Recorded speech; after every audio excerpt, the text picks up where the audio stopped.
Today we're going to talk to some definitely interesting individuals in the LGBTQ community that is so going to be enlightening of the roles in the LGBTQ community.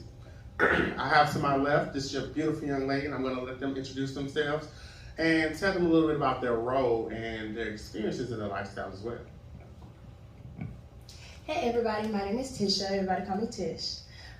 So I'm actually a model at Face to Face modeling agency. I'm originally from Miami. I also used to live in New Orleans, baby. I did that for a little bit. And now I'm in Atlanta for about a year. I am 26. I'll be forgetting. I'm so sorry. I'll be forgetting. I'm 26 and I'm technically a femme, but I have been told I'm an aggressive femme. Only because I do like my studs, but then I also do like feminine women. And when I do date feminine women, I play the aggressive male role, which is, you kind of say. How you doing? My name is Kiki. I'm from Georgia, born and raised. I'm 28. No, yes, I'm 28. I'm turning 29. No, my birthday in 2 more weeks. I guess you would call me a stud. I'm in a dominant role. I really don't fall. I feel like I really don't fall in no general category. It's some days I might want to wear tight shirts and loose pants or a loose pair of pants, and like just vice versa. It's just how I feel. Now, would you put on a skirt? No, I would never put on a skirt. I don't. I guess you would say more on the tomboy side. Okay. I don't want to be a dude, but I'm a female that likes females. I have my little girly moments every once in a while. I get pedicures, manicures. I'm not just hardcore. Like, I know I'm a female. Okay. Deep down. All right. I'm Vance Williams. I've been in Atlanta for 5 years. I'm from Richmond, Virginia. I'm 21 by the way of 48. Oh. All right. That was cute. I really don't really go into any kind of. I'm just a regular gay male. I just really just kind of go with the flow, whoever I'm with, just because I look at it like you got to be able to do everything for the, as far as the.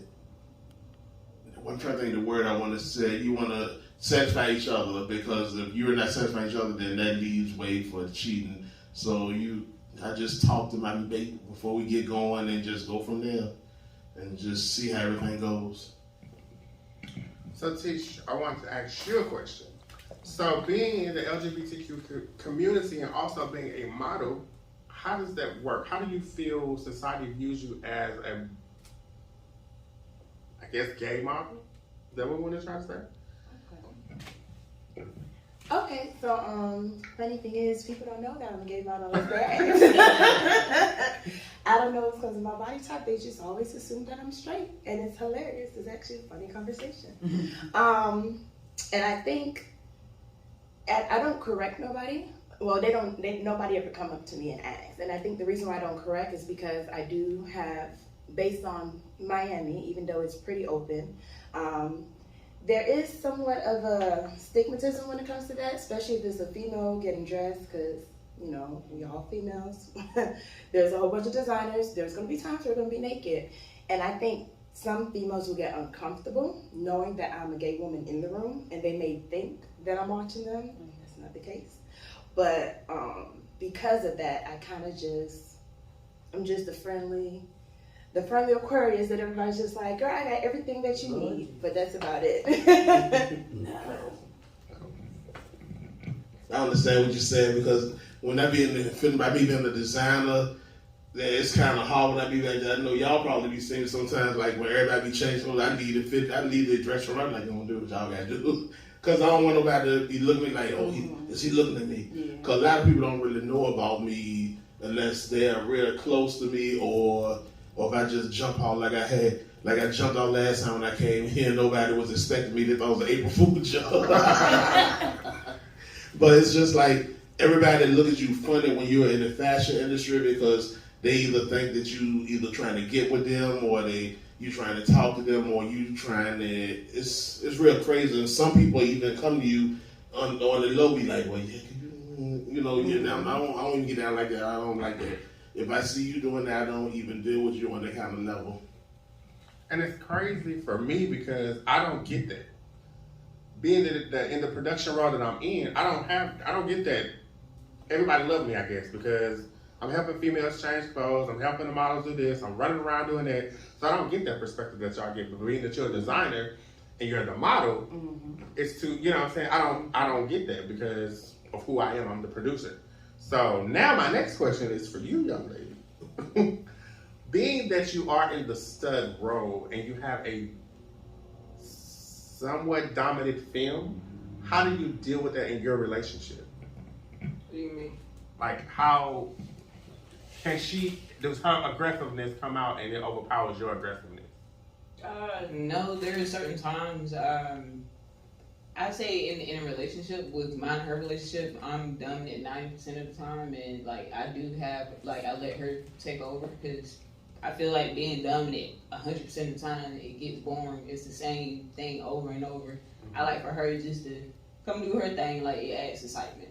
I can't do it 100% of the time. Like it's basically becomes a routine after that. Like I like my girl to spice it up. Yeah, like for her to make like it's nice to know that she want me. Right. It's not the other way around. Okay.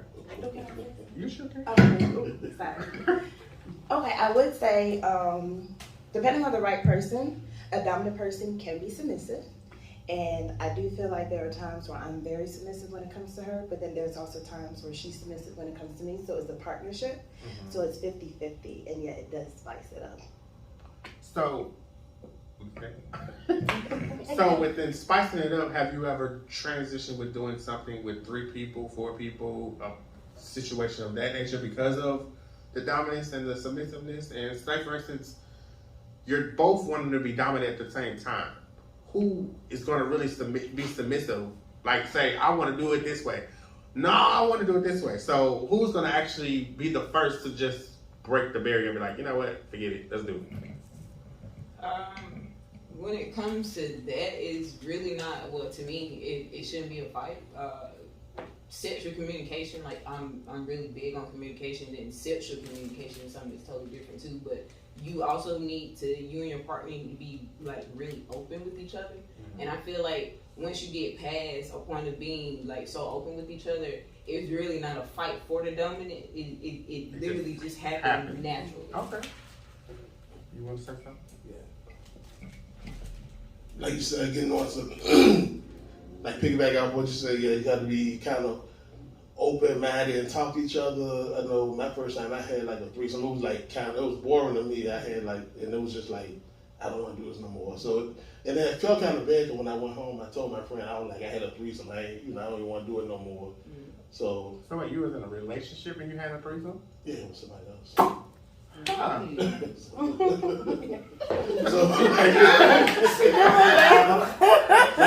I'll try to be honest. I told him, when I went home, I went on and told him what happened.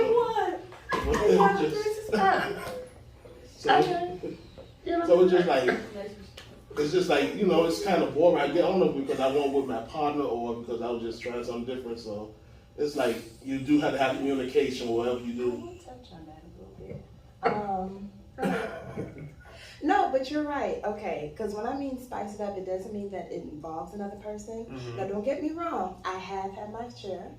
I've been in a poly relationship. I've been the girlfriend to a couple. I have done one dabble to see.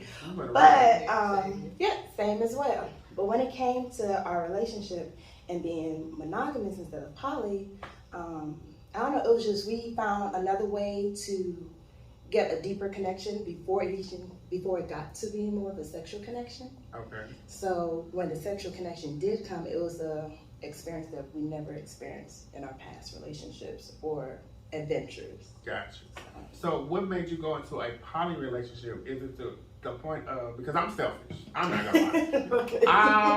No, you ain't gonna be doing extra stuff that I'm not. No. That's not gonna work. So how does that work with the poly relationship? If they're a couple and you're their girlfriend, wouldn't you feel like a third wheel? I've been in a car relationship, like not with her, but I was the girlfriend to a straight couple. I was the girlfriend's little toy, I guess you would say. With that, she would bring, like, they would come over to my house as a couple, and sometimes he would be in the room, like he'd be at the end of the bed, or he'd be in the living room, and we'll all just, like, he was never involved in it. It was, I had a set of rules and boundaries, they had a set of rules and boundaries, and we all had to sit there as three people and come to a conclusion. And we basically had a contract, like these were the rules, and it was done like that. We had to be three mature adults. Really? You want to touch on it? Okay, I'll touch on it. And I'll use my brother as an example because my brother's actually engaged to his soon-to-be husband, and they're in a poly relationship as well. And so the way it works, it was kind of similar to my situation. We had to have a strong connection and communication before we even talk about doing it. And then when we did decide to do it, it was not so much of what our partner lacked, but okay, I would say for me, it wasn't so much what my partner lacked, but it was what we both wanted to spice up the relationship, I guess you can say. And since it was a mutual thing, it was like, hey, I kind of want to try something. You want to try something? Okay, we're on a mutual level. Let's try something. And I would have my partner. They would have their partner. We would do a partner thing together. So would that be like an orgy? Kinda, yeah. Kinda. But the way that my brother did it and the way that he explains his situation, which is why I'm gonna use him as an example, with his situation, it was he didn't feel that he was everything that his partner needed him to be. He felt like there were some things that he may have been lacking, and there are some things that he does not want to try sexually. But he doesn't want to constrain his partner or kind of put his partner in a box and saying, well, I don't want to do it, so you can't do it either. So he opened up that door where you can actually explore, and there's nothing that you have, what's the word, where you regret. There's no regrets. And then he ended up finding a person that he also can do that with, and then it opened up him to be more communicative to his partner, express certain things, express his depression and everything else, and it just literally mended their relationship even more, adding those people.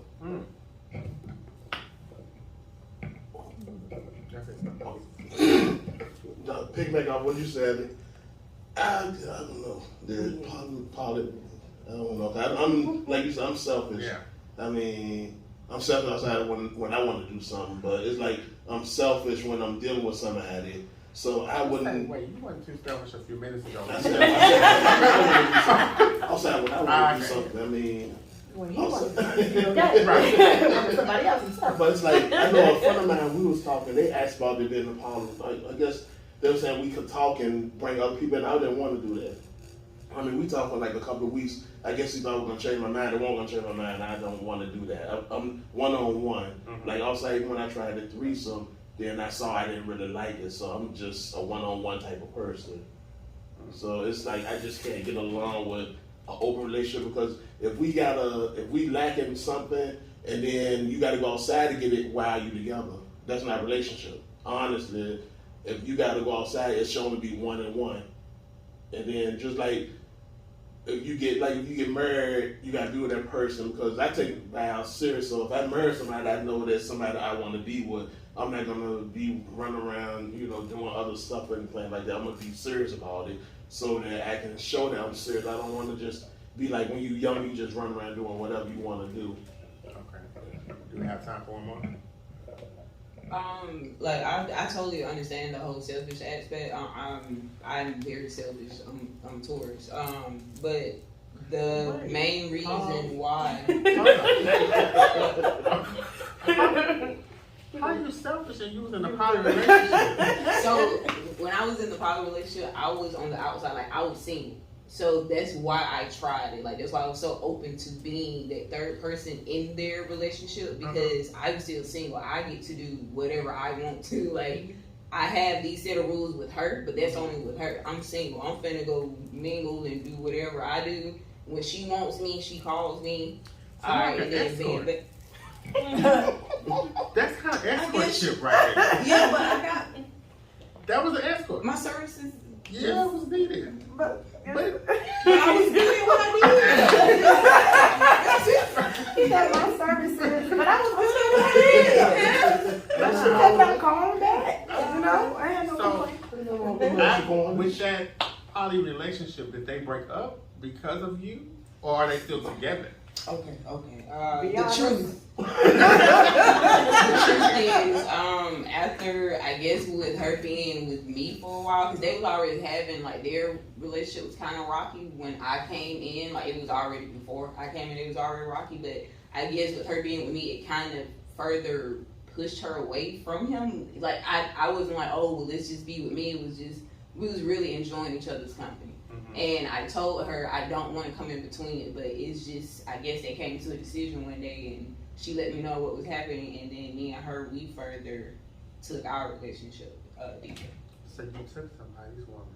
I didn't try to. It was more like it wasn't on it purpose. was like a Jasmine Sullivan. I'm in love with another man type thing. So he was the other man. Woman. Basically. Woman. That's what it I was was. the other woman that never came leaving. So did y'all try a poly relationship in y'all relationship? Yes. How did that work out? Because y'all not together. It was kind of weird because I'm so used to being that person that does whatever they want to, and with me being in a relationship, and I really tried the monogamous thing with her, and she wanted to do the open. So I was like, but with me knowing how I am and my old habits and patterns of how I was not always being faithful, I was more open-minded to it. I was like, okay, well, if I know that I was like this in the past, and not saying that I was going to do it, but it kind of made more sense. Okay. It kind of made And sense. like you have permission now. Yeah, basically. Like, if I did want to do anything, I would just come to her, and that's how it was. Like, we would have these conversations together. She would stay in the room and watch, or I would stay in the room and watch. It was just... He had so many questions.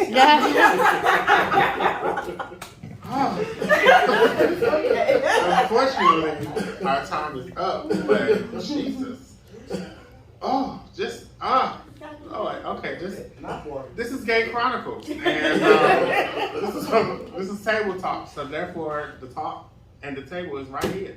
And they just gave me a lot of tea, and y'all gonna have to come back. But I want to thank you guys for coming out once again. Thank you, Fast, for coming again. And I definitely want you guys back on the panel, and I appreciate you all. And this is DC, and I'm with Gay Chronicles.